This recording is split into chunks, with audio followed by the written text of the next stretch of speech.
평일 오후 6시 을지로 시사 맛집 김혜영의 뉴스 공감. 여러분 안녕하십니까? 김혜영의 뉴스 공감 김혜영 기자입니다. 저는 지금 대한민국에서 KTX로는 갈 수 없는 곳, 하늘과 바다가 허락해야 드나들 수 있는 섬 제주에 와 있습니다. 1시간가량 비행기를 타고 오면서 도심을 벗어난 자유로움, 또 여행자가 된 것 같은 그런 낭만을 느끼기도 했는데요. 그런데 비행기가 제주도에 착륙하기 전 창밖에 제주섬이 손톱만하게 보인 순간 문득 그런 생각이 들었습니다. 사면이 바다로 둘러싸인 이곳에 누군가가 하늘길과 바닷길을 끊고 언론과 통신마저 차단한다면 거대한 감옥이 되겠구나. 제주에 남겨진 아픈 역사의 섬뜩함이 피부로 느껴진 순간이었습니다. 찰나의 순간 제가 느꼈던 감정을 한 편의 시로 전해드릴까 합니다.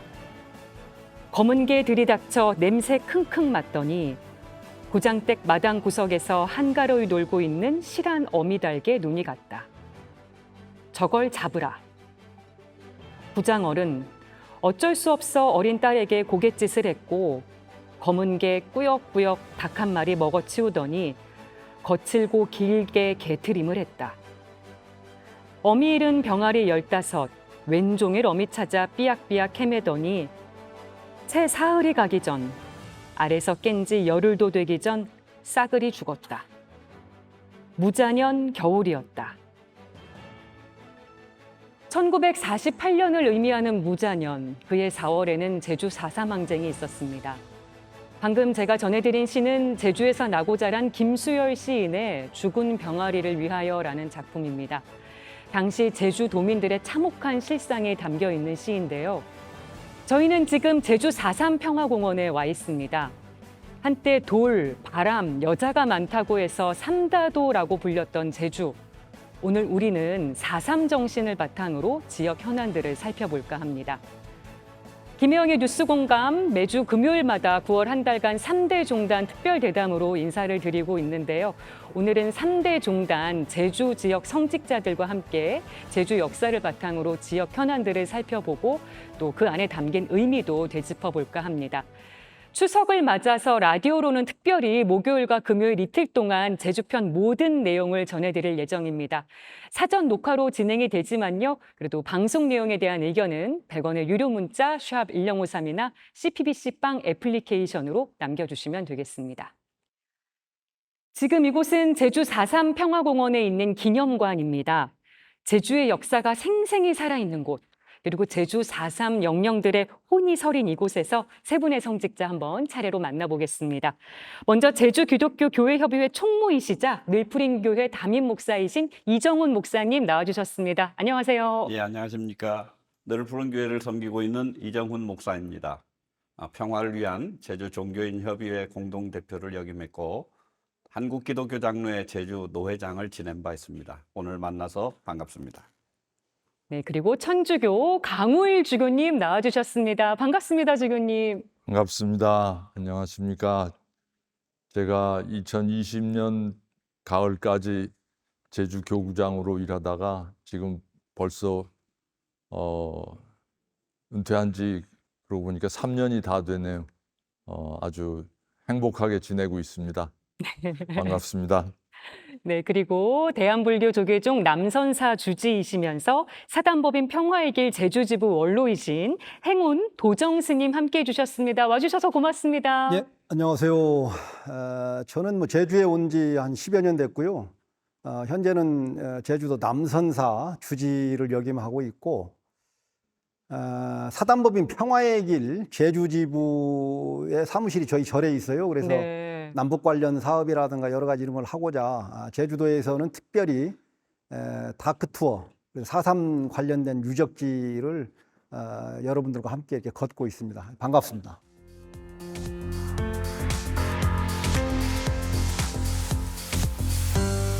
네, 세 분 모두 함께해 주셔서 정말 감사드립니다.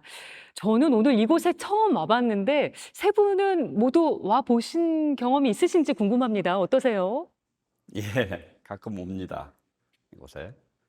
특히 매년 4월 3일 추모일이 되면 그 전후로 그날은 뭐 하도 손님들이 많이 와서 바쁘기 때문에 전후로 오기도 하고 또 외지에서 육지에서 뭐 교회 쪽이든 어디 손님이 오면 제일 먼저 이곳에 모시고 와서 제주의 아픈 역사를 소개하고 그렇죠. 그런 의미에서 그러시군요. 4.3 기념관은 우리 도민들에게나 또 육지에서 제주에 오신 분들에게 꼭 소개해야 할, 알려야 할 귀한 장소라고 생각합니다. 네, 주교님은 어떠십니까? 저는 뭐 수도 없이 옵니다. 여기. 우리 집 안방처럼 옵니다. 아, 그 정도로 자주 오세요? 예. 예. 스님은요? 저도 4.3 추념식 때는 매번 오고요. 또 육지에서 이렇게 손님이 온다든가 그러면 저희들은 이 근현대사를 배우지 않았기 때문에 4.3에 대한 그 역사적 현실을 잘 모릅니다. 그래서 육지에서 이렇게 오면은 반드시 여기는 한번 들려서 4.3이라는 게 도대체 어떤 것인가. 네. 우리가 5.18에 대해서는 그래도 많이 알지만 4.3에 대해서는 많은 사람이 이야기를 꺼리고 있고 그런 것에 대해서 알려지지 않았기 때문에 일부라도 데리고 와서 우리가 공부를 좀 해야 된다. 그렇게 알리고 있습니다. 네. 아니, 그럼 이어서 질문을 드릴게요. 누군가가 스님께 제주 4.3이 뭐예요? 물으면 뭐라고 대답해 주십니까? 4.3에 대해서 뭐 여러 가지 말들을 이렇게 많이 하지만 저는 미 군정하에서 벌어진 이 국가 폭력에 의해서 많은 분들이 이렇게 희생이 됐다. 네. 그중에 어린아이, 노약자 할 것 없이 너무나 많은 희생자들이 나왔기 때문에 이런 것에 대해서 우리가 알고 여러분들에게 또 이야기도 함께 해야 된다고 이렇게 이 얘기를 많이 합니다. 예. 주교님의 설명도 한번 들어보고 싶은데요. 예, 4.3에 대해서 그 아직 이름도 정해져 있지 않습니다. 그래서 뭐라고 불러야 될지 몰라서 다들 그냥 4.3 하는데 그만큼 그 4.3의 정체성에 대해서 아직 확실한 그 개념이 잡혀 있지 않기 때문이라고 생각합니다. 근데 저는 여러 가지 그동안에 그 4.3 관련된 자료를 살펴보다 보니까 한마디로 그 외세에 의해서 우리 민족이 또 나라가 분단된 그 분단에 대해서 우리 결의 그 풀뿌리, 제주의 풀뿌리 민생들이 저항한 그 결과 생긴 비극적인 그 사건이었다고 생각합니다. 네. 제주 토박에 계신 목사님은 어떻게 답변해 주시겠습니까? 두 분이 많은 정의를 해주시지만 저는 간단하게 정의하면 앞으로 정명, 이 4.3에 대한 이름을 밝힐 날이 올 거다. 그래서 4.3 기념관에도 백비를 지금 해뒀는데요. 예. 저는 4.3을 제주 민중항쟁이다. 그렇게 정의하고 싶고요. 네. 미국에 대한 그때 우리가 분단의 상황이었기 때문에 제주 도민들의 그 주체적인 그 정신이 살아있고 또 그것이 단독 선거에 대한 반발로 그래서 제주도민 많은 사람들이 산으로 네. 가면서 선거에 참 제주도가 그 유명한 그래서 선거가 무효가 돼버리는 많은 사람들이 참여하지 않았기 때문에 자발적으로 그랬던 일이 있거든요. 그걸 보면서 아마 미군정 그다음 또 이승만 정부에서는 제주도 아주 조그마한 그런 곳인데 이해가 되지 않는 거죠. 감히 어떻게 정부가 하는 것을 이렇게 반발할 수 있느냐. 그러면서 그때 조병옥 뭐 이렇게 하면서 이 제주도 전체를 붉은 물이 든 뭐 이런 걸로. 아마 청취자분들이 다양한 매체를 통해서 활동하시는 세 분의 모습 보시지 않았을까 싶습니다. 뭐 세 분 다 종교계 어른으로서 우리 사회에 또 묵직한 울림을 주고 계시기도 하고 또 오늘은 이제 특별 대담이라는 형식으로 우리 사회에 꼭 필요한 쓴소리 좀 해주십사 저희가 모셨으니까요. 기탄 없이 말씀을 해주시면 좋겠습니다. 역사적 상흔 또 해결할 현안이 많은 제주.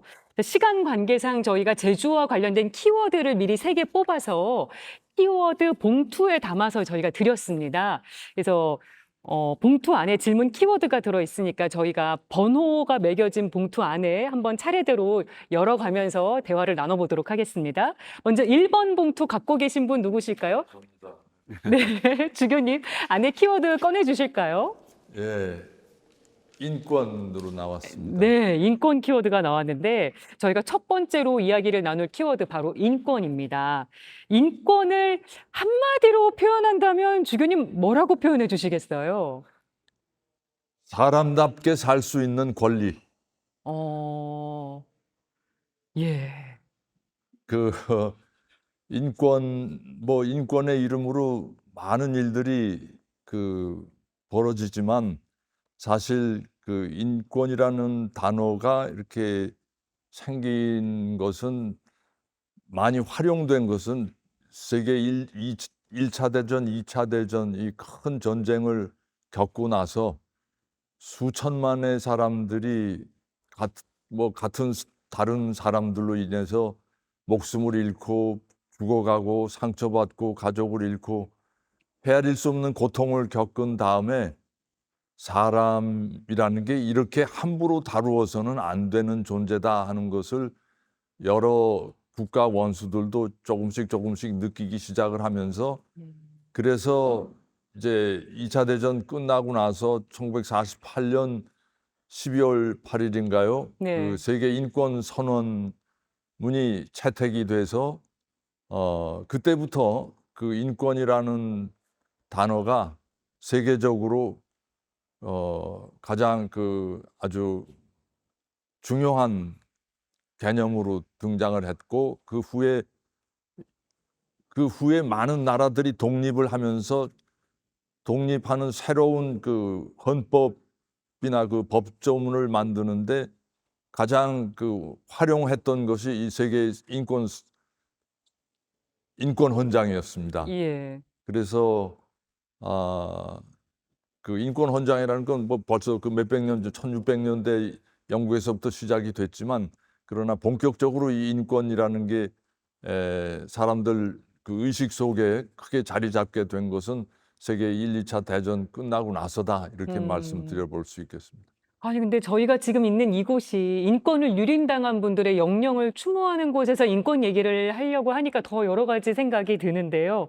주교님, 이 제주 땅에서 벌어졌던 참혹한 인권 유린, 이 4.3에 대해서 유엔에서 연설도 하셨었잖아요. 네. 그때 4.3의 완벽한 진상규명과 해결을 위해서 미국의 사과가 필요하다고 하셨던 말씀 아직도 네. 기억이 납니다. 네. 근데 4.3이 단순한 학살로 끝나서는 안 된다, 남겨져서는 안 된다는 그런 말씀의 뜻으로 이해를 해도 될까요?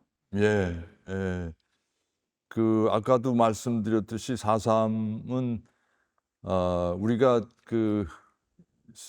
일본의 2차 대전의 일본의 패망에 의해서 우리가 적극적으로 직접 나서서 하지 않았던 해방이 갑자기 이렇게 주어진 거죠.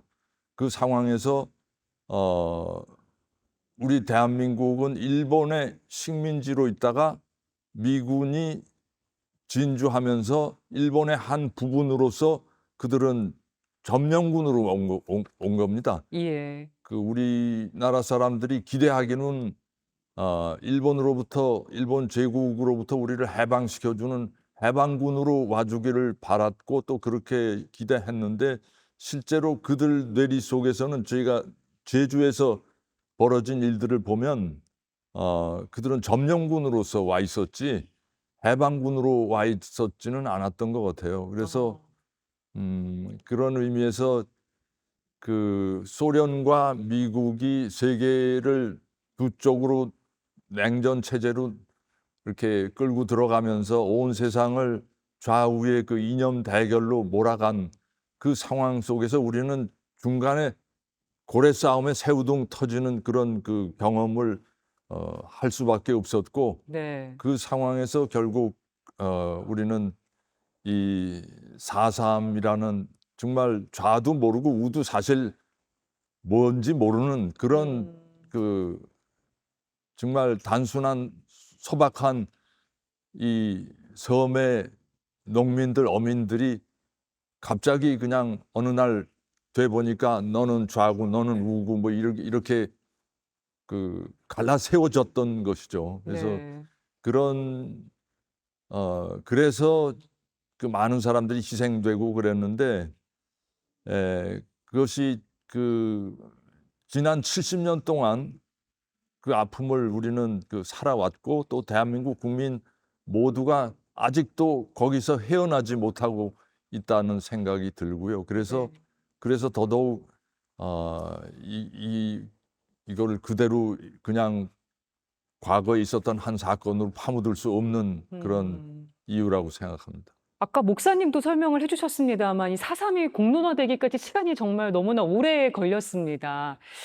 이 큰 아픔을 경험한 제주도민들의 인권을 지키기 위한 노력은 어떻게 이어지고 있는지도 궁금한데요. 제가 네, 말씀드릴까요? 해주실까요? 그 최근에 지난 여름서부터 제주 도정에서 이제 발의를 해서 제주 인권 헌장 제주 인권 헌장이라는 것을 만들기 위한 작업을 시작을 했습니다. 그렇군요. 그 지자체별로 이제 그런 그 지역의 어떤 인권 조례를 만든 곳도 이미 있고 그런데 지금 제주 도정을 담당하는 오영훈 지사께서 아마 그 당선되기 전부터 공약 사항으로 가지고 계셨던 걸로 알고 그래서 지금 하여튼 그 4.3을 비롯해서 이 다른 지역에서 없었던 그런 엄청난 고통을 치른 백성들의 땅이기 때문에 여기에 정말 그 인권 헌장이라는 걸 만들어서 앞으로 누가 그 정치적인 책임을 지고 도정을 끌고 가시든지 간에 이 제주 땅에 사는 사람 한 사람이 정말 인간으로서 가지고 있는 본연의 그 존엄한 고귀한 인간으로서의 권리를 누구도 훼손할 수 없다는 것을 천명하는 그런 헌장을 만들어야 되지 않겠나 그렇게 생각하고 함께 일하고 있습니다. 정말 의미 있는 작업인 것 같은데 제주 평화 인권 헌장에 대해서 스님과 목사님도 좀 방향성에 대해서 제언을 해주실 말씀이 있으신지 들어보고 싶습니다. 불교의 근본 이념이라고 하는 것은 평등, 누구나가 인간은 존귀하다. 이것을 위배하면서부터 이제 우리가 수직적인 관계로, 그래서 국가가 힘이 있으니까 백성을 아무렇게나 대하고 이렇게 하거든요. 그래서 누구나가 이렇게 평등하다는 그런 사상을 좀 집어넣었으면 좋겠고, 둘째는 제주는 사면이 바다이기 때문에 지금 제주 바다가 지금 생태계가 지금 파괴되고 있는 거죠. 많은 그 오염물질로 인해서 바닷속이 지금 전부 다 고갈되고 있고, 그래서 제주도만이 가지고 있는 그 생태 환경을 잘 보존하고 지킬 수 있는 그런 것을 넣어야지만이 이것도 인권이지 않겠는가, 그렇게 생각을 합니다. 네. 목사님 견해는 어떠십니까? 이 평화인권 헌장 제정에 대해서는 최근에 알려진 뉴스를 통해서 저도 접했습니다. 지난 8월 30일에 오영훈 도정이 이런 위원회를 만들고 내년 초에 평화인권 헌장을 제정한다고 하는 소식입니다. 예.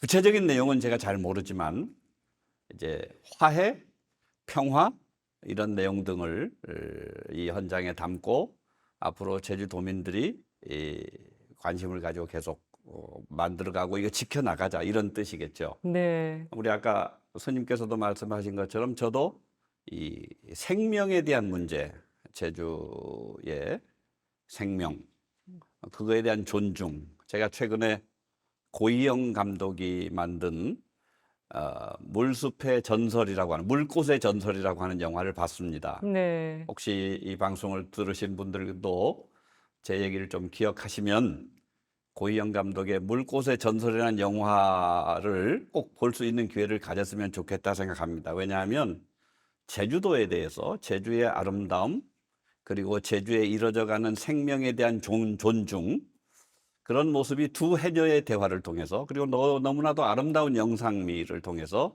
그 영화에 잘 표현되어 있다 생각합니다. 그 물꽃이라고 하는 게 산호초거든요. 산호초. 그 나이 94세 된 해녀분이 삼달리에 사시는 해녀분이 바다에 들어갔을 때 그 산호초, 빨간 산호초가 흐물흐물거리는 게 마치 꽃처럼 보여서 그분은 산호초라고 하는 말을 못하고 물꽃이었다.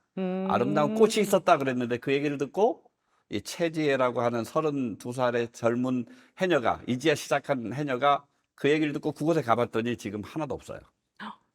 제주가 백화 현상이 일어나서 아까 스님 얘기한 것처럼 이 양식장들의 폐수가 흘러나르면서 바다에 그렇게 많던 소라, 해삼 없어요. 해초가 없으니까 그걸 먹고 자라는 이런 게 없어요. 그냥 다 산호초도 물론 사라지고요. 네. 그런 의미에서 생명 존중, 생명을 살리는 일, 네. 저는 그것을 평화, 화해와 더불어 같이 그 내용도 담았으면 성장에. 좋겠다 생각합니다. 예. 제주 4.3도 그렇고요. 4.19 혁명도 그렇고 5.18 민주화 운동도 그렇고 인권유린 사태의 주체가 안타깝게도 국가입니다. 왜 이런 비극적인 일이 반복해서 발생했을까? 세 분 말씀 한번 좀 들어보고 싶은데요.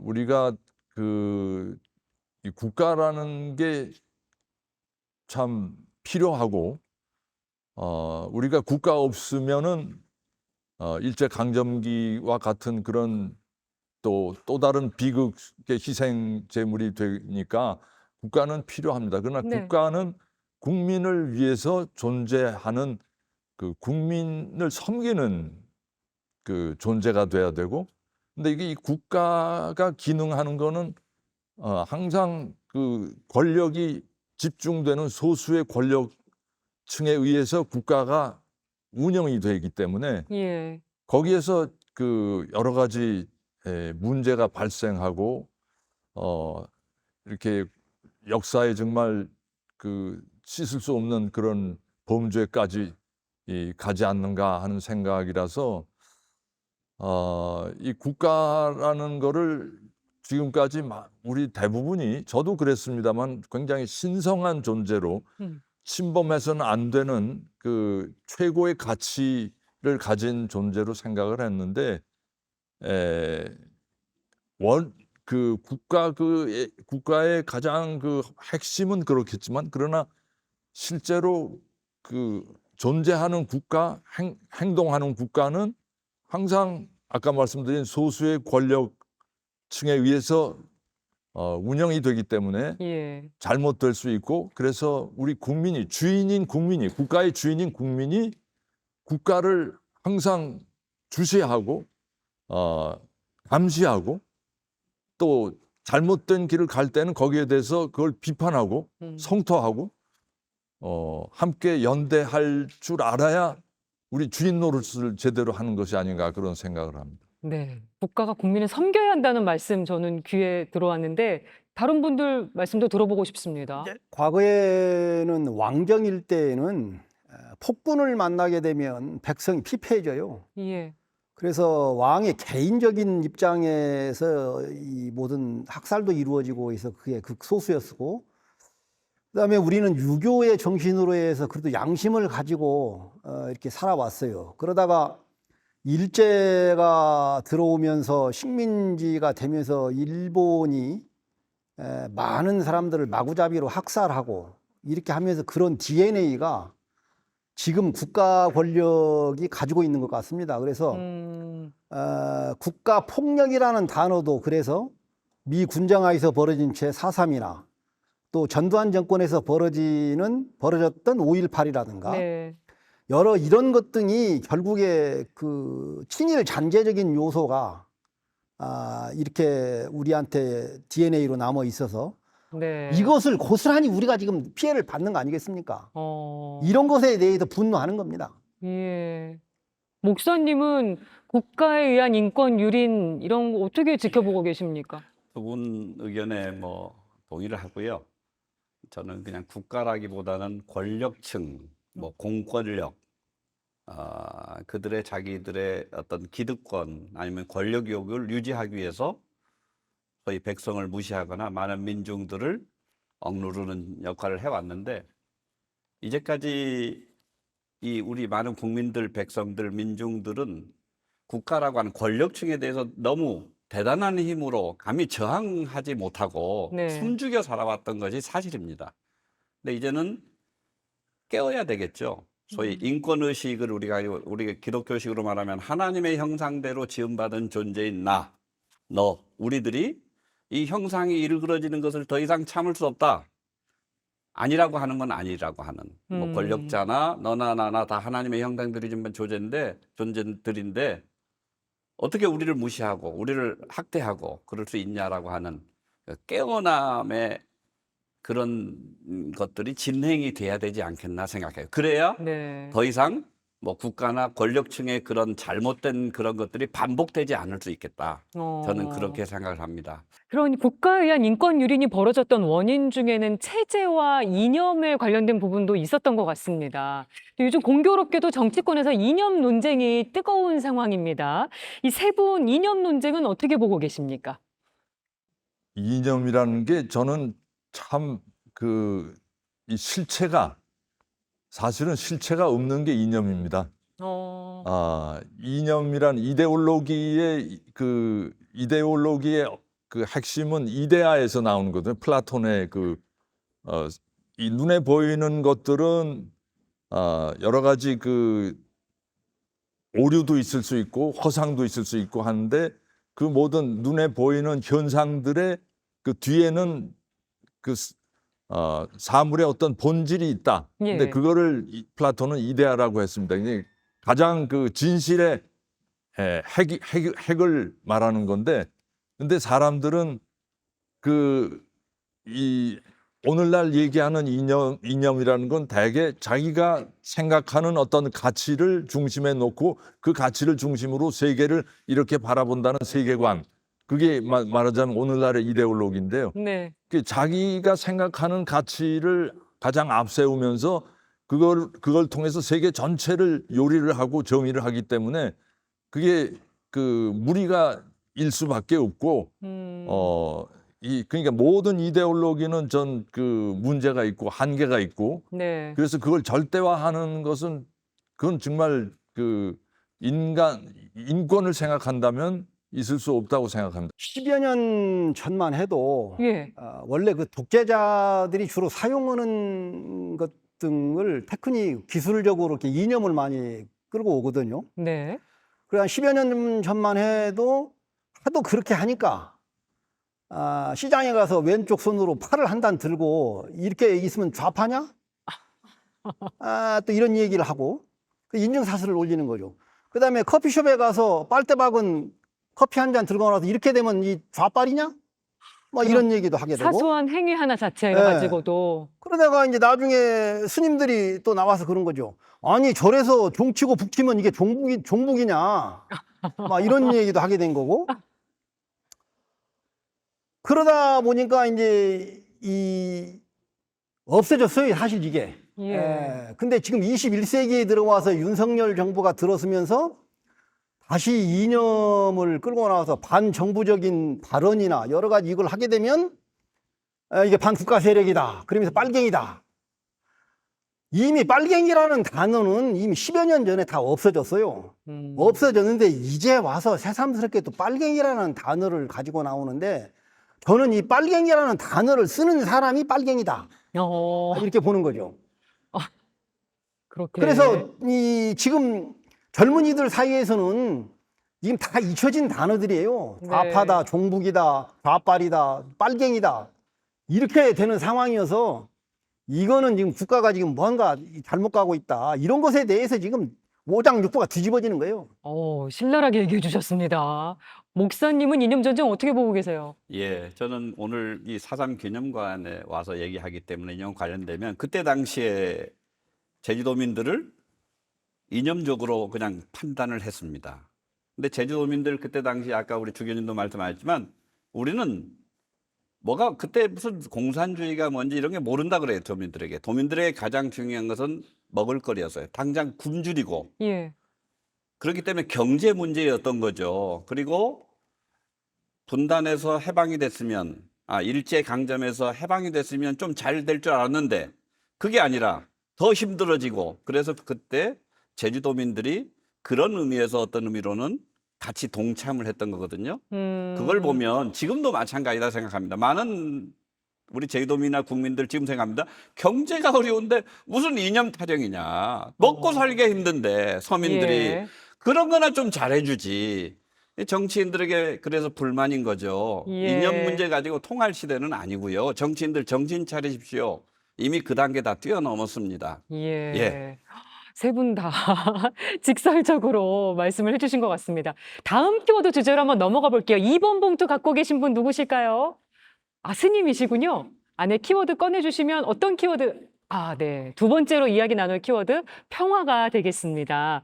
특히 스님 지금 계신 곳이 사단법인 평화의 길, 제주지부 또 계시기도 하고, 얼마 전에 한반도 평화에 대해서 강연도 하셨었다고 제가 들었거든요. 지금 현재 이 한반도의 상황이 남북 관계도 강대강이지만 중국과에도 강대강이고 러시아와도 강대강이고 외교까지. 그래서 이 강대강으로 이 치닫는 이 지금 현재 이 정부가 어떻게 한반도의 평화 또는 이 국민의 이 안보, 질서 또 이게 지금 다 무너져서 이걸 어떻게 해야 될까? 저도 지금 뭐 입이 10개라도 할 말이 없어요. 정부가 그렇게 막무가내로 강대강으로 이렇게 수를 두는 것은 국민이 뭘 어떻게 하겠어요. 네. 그러나 여기에 대한 해법을 국민과 함께 여론도 좀 수렴을 하고 네.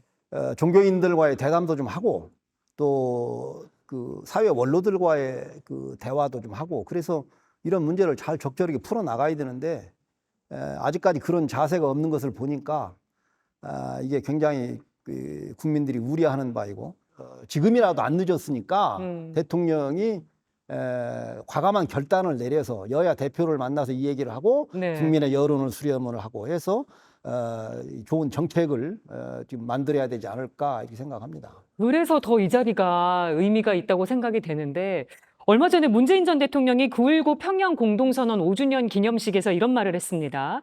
진보 정부가 안보 성적도 경제 성적도 월등히 더 좋았다. 이렇게 얘기를 하니까 윤석열 대통령이 이렇게 맞받아쳤습니다. 굴종적으로 한가로워 보이는 상황이 평화는 아니다.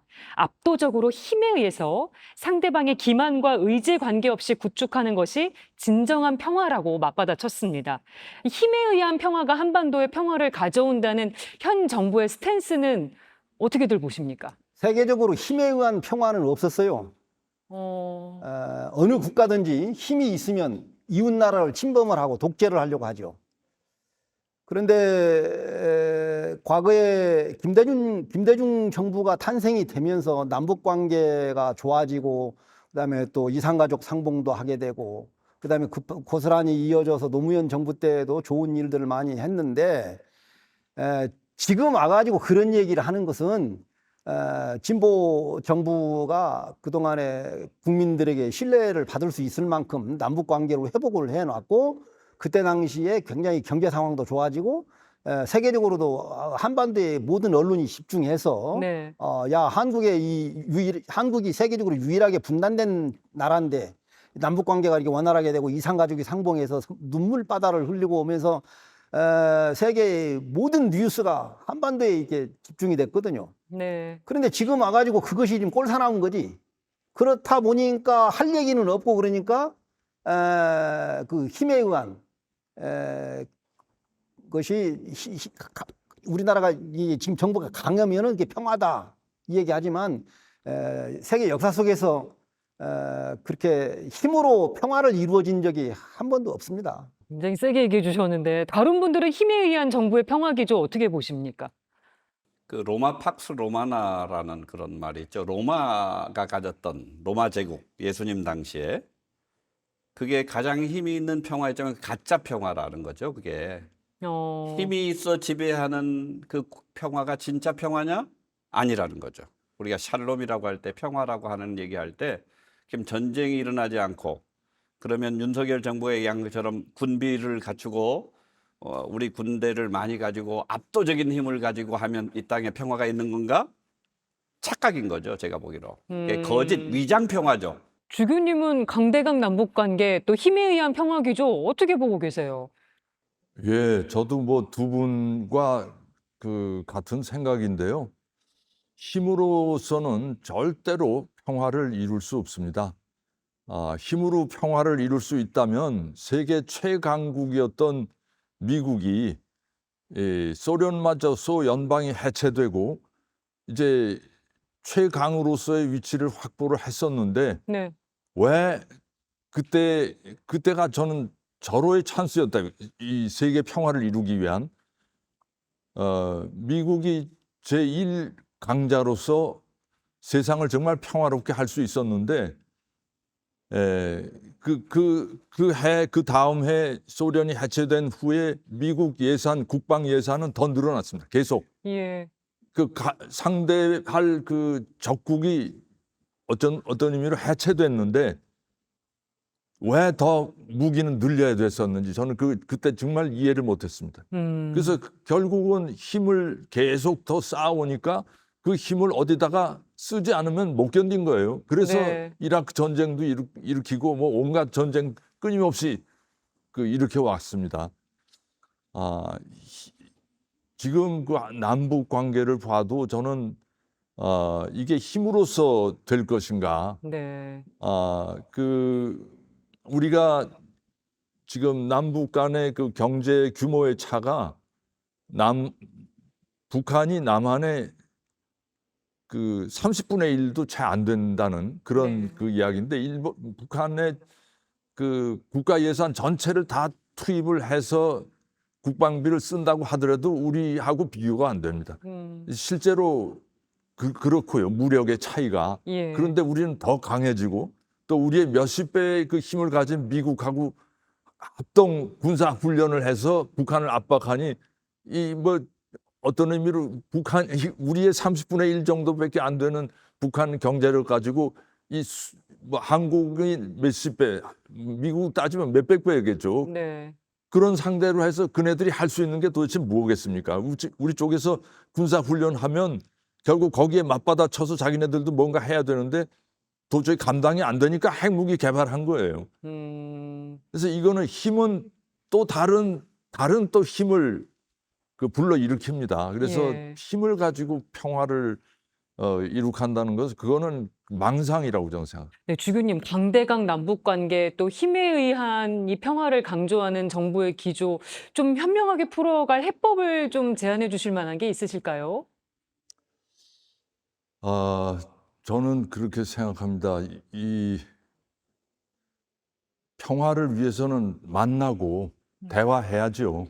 힘 가지고는 절대 주먹질밖에 안 됩니다. 네. 근데 현실적으로 대화하기 위해서는 우리 남북의 그 상황을 우리가 객관적으로 봐야 되는데 인구 수로 보나 또 경제 규모로 보나 또는 국제적인 여러 가지 위상으로 보나 지금 남북이 대등한 똑같은 위치라고 보기가 힘듭니다. 제가 보기엔 마치 초등학생과 대학생이 이렇게 서로 한쪽은 이렇게 쳐다보고 한쪽은 내려다보고 이런 모습이라고 생각이 되고요. 네. 그런 상황에서 대화를 우리가 하려면 정말 진지한 그 성심으로 대화를 하려면 키 큰 쪽이 낮아져야 됩니다. 그 키 작은 쪽에 맞춰서 우리가 어른이 아이하고도 정말 대화하려면 키를 낮춰서 아이 눈높이에 가야 됩니다. 네. 마찬가지로 그 국제 관계에 있어서도 저는 그런 기본적인 인간의 도리는 바탕에 깔고서 해야 대화가 된다고 생각을 합니다. 이게 이제 외교하고도 문제가 좀 연결이 되는데요. 우리가 미국에게 굴종적인 외교를 할 때 우리가 지금 전작권도 없는 상황에서 북한과의 대화가 원활하지를 못합니다. 그러려면 미국과의 어떤 동등한 입장에서의 우리의 발언을 관철시키고 또 설득하고 그렇게 해야지 북한하고도 우리가 함께 대화할 수 있는 그런 장이 열리거든요. 예. 북한이 남쪽을 경유해가지고 일본과 미국을 설득해서 어떻게 대화를 좀 해볼까 이런 연구를 하도 네. 남쪽의 이 정도가 무능해서 미국에게 아무 발언도 못하고 욕만 먹고 이렇게 돌아다니고 그러니까 북한에서는 오히려 미국하고 다이렉트로 직접 연결해가지고 우리가 대화를 좀 해보자. 네. 남쪽을 이렇게 제끼는 거죠. 이런 상황이 계속되면 우리 남북 관계의 미래는 없다. 그런 상황이어서 어쨌든 우리 정부가 앞으로라도 미국이나 일본이나 중국이나 어느 나라와도 대등한 입장에서 우리의 발언권을 행사를 하고 우리가 얻을 것이면 얻고 우리가 줄 거 있으면 주고 네. 이렇게 했을 때 북한도 우리의 정부를 인정을 해서 대화를 한번 해보자. 우리가 남쪽에 도움이 필요하다. 그래서 우리가 원하는 것이 이것이니까 미국에서 이런 얘기도 좀 해주고 일본에서 이런 얘기도 좀 해주고 그래도 우리가 함께 논의를 좀 하자. 네. 서로 윈윈하자. 이런 상태가 될 텐데 지금 이 정부는 너무 무능력한 거죠. 두 분 얘기로 가름하겠습니다. 예. 그렇게 알겠습니다. 저희가 뭐 제주에 온 만큼 이 얘기도 안 할 수가 없을 것 같아요. 분단 국가이다 보니 지금 앞에서도 군비 경쟁 또 군대 관련 얘기도 많이 나눴는데 제주도 강정마을 그래서 해군 기지 건설 사업으로 참 오랫동안 시끄러웠습니다. 분당국이 왜 제주도 강정을 선택했던 건가? 이 얘기는 목사님께 예. 들어볼까요? 특별히 제주도에서 이 군사기지를 만들겠다고 얘기가 제일 처음 나온 곳은 강정이 아닙니다. 화순입니다. 화순. 화순의 안덕 바로 지나면 화순인데요. 삼방산 있는 그 밑에 거기에가 태풍이 올 때도 피항을 중국 배들이 많이 하고 하는 거기가 아주 요새가 될 수 있는 지역입니다. 예. 그래서 그곳에 해군 기지를 만들자 했을 때 그쪽 마을, 화순 마을 주민들 대다수가 반대를 했어요, 조직적으로. 그러니까 군에서 두 번째 얘기 나온 곳이 위미입니다, 위미. 위미항 있는데 하자. 근데 거기서도 또 위미 주민들이 반대했어요. 그래서 그 다음에 강정의 일부 주민들이 우리 강정에서 했으면 좋겠다라고 얘기를 했어요. 그리고 그것을 그 당시에 해녀들 일부가 마을에서 모여서 찬성으로 날치기 통과하듯이 통과가 됐어요. 그렇군요. 그러니까 제가 볼 때 군 당국에서 화순이나 원래 군 기지로 적절한 곳은 아주 이렇게 자연적인 요건으로 볼 때는 화순항이었다 그래요. 네. 근데 여기가 주민들의 반대가 세고 도저히 안 될 것 같다고 하니까 위미를 한번 이렇게 건드려 놓고 강정의 주민들이 찬성하니까 이곳으로 정해버린 거예요. 강정은 실제로는 자연적인 요건으로는 거기가 군사기지가 될 위치가 되지 못한다고 합니다. 태풍이 올 때도 그렇고요. 막을 예. 때도 이렇게 없고. 그렇지만 이 군사기지라고 하는 게 단순히 우리는 해군 군사기지로 생각하지만 그때 그래서 반대 운동할 때도 그런 얘기가 나왔지만 앞으로의 해군은 미래 해군은 공군이 반드시 겸비된 해군이에요. 예. 공군이 없는 해군만으로는 운영이 되지 않습니다. 그러니까 앞으로 이 해군이 들어오면 공군 군사기지가 반드시 따라온다라고 예측들을 했거든요. 예. 그래서 반대를 했었는데 지금 제2군사공항 얘기가 제2공항 얘기 나오는 것도 도민들이 염려하는 것이 저희가 바로 공군 기지가 될 가능성이 있다. 그리고 그 얘기를 비춘 적도 있어요. 이 해군 기지 건설을 둘러싸고 강정마을이 참 오랫동안 시끄러웠고 주민들 사이의 갈등도 계속 이어졌던 걸로 알고 있습니다. 오죽하면 어떤 도민들은 4.3 이후에 최고의 갈등으로 이 해군 기지 건설 사업을 꼽았을 정도인데 주 교님은 어떻게 그때 보셨습니까? 교구장 재임 시절이셨잖아요. 예. 예, 안타까웠죠. 그 강정마을 주민들이 그 전까지는 그런 주민들 안에 대립이나 뭐 이런 반목이나 이런 게 전혀 없었는데 강정기지 아까 목사님 말씀해 주셨지만 그 해군에서 다른 데서 결국 가장 결사적으로 반대한 분들이 위미나 또 화순이나 해녀들입니다. 예. 아시겠지만 제주 해녀들은 다른 데 여성들하고 좀 다릅니다. 그 물속에 들어가서 생사의 고비를 넘나들면서 이게 일을 하기 때문에 그 생활력도 강하고 그 대신에 뭘 위해서 싸울 때 싸움도 엄청 잘합니다. 예. 3.1운동 때도 해녀들이 제일 먼저 들고 일어났습니다. 네. 그런 그 해녀들이 그 너무나 격렬하게 반대하니까 해군도 깜짝 놀라서 뒤로 물러섰습니다. 그 정도로. 그리고 강정에서는 미리 해녀들에게 접촉했습니다. 가구당 뭐 어떻게 혜택을 주겠다는 식으로 이렇게 미리 포섭을 다 해버리고 예. 그러고서 마을 총회를 형식적으로 열어서 통과 그 찬성하는 사람들이 모여서 그냥 박수치고 끝냈어요.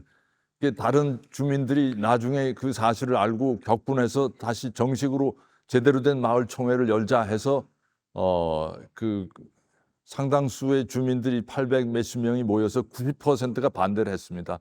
근데도 이미 그 전에 몇십 명 모여서 박수 친 거로 이미 통과가 됐으니까 일사부재리의 원칙에 따라서 뭐 소용없다 하면서 그 도에서는 그냥 밀어붙인 겁니다. 그러다 보니까 강정 마을이 완전히 두 쪽이 났는데 그 전에는 제주도민들은 이렇게 제사 문화가 굉장히 아직도 잘 보존이 되고 있어서 어느 집에서 제사 날이다 하면 그 친척들이 다 가서 제사밥 먹으러 갑니다. 네. 근데 그 전에는 그렇게 왕래하던 그 친지들이 이제 강정 기지 결정되고 그 강제 이렇게 공사 진행되고 경찰이 압박하고 그러는 과정에서 그 전에 같이 제사 참여하고 같이 제사밥 먹던 사람들이 이제 얼굴도 서로 마주치기가 어려울 정도가 돼버렸어요.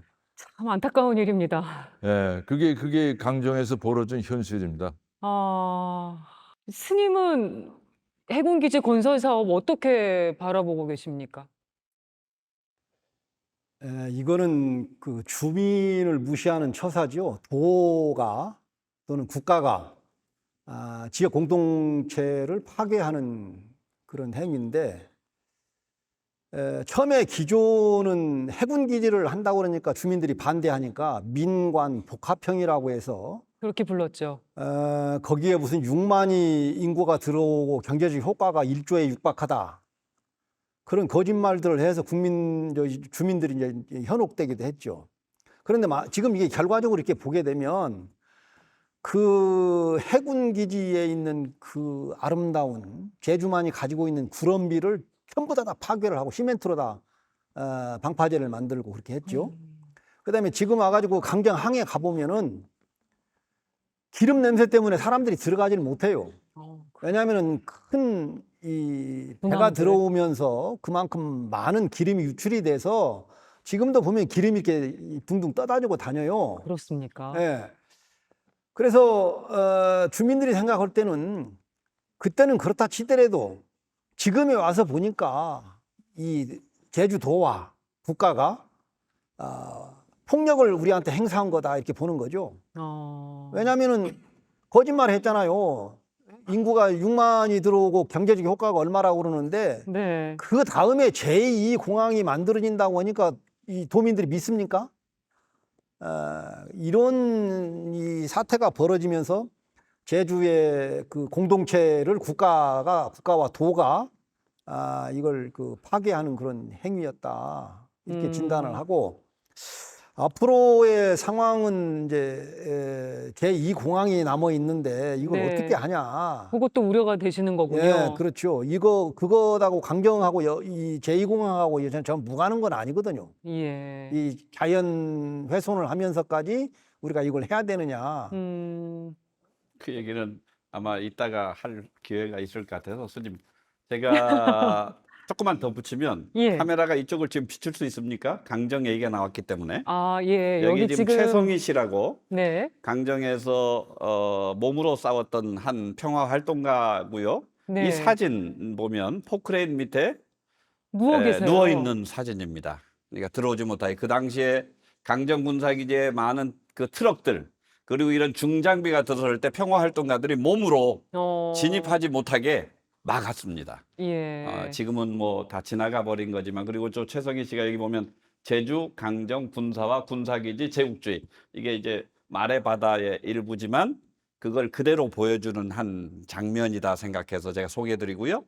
저희가 얘기를 나누다 보니까 시간이 훌쩍 지났는데요.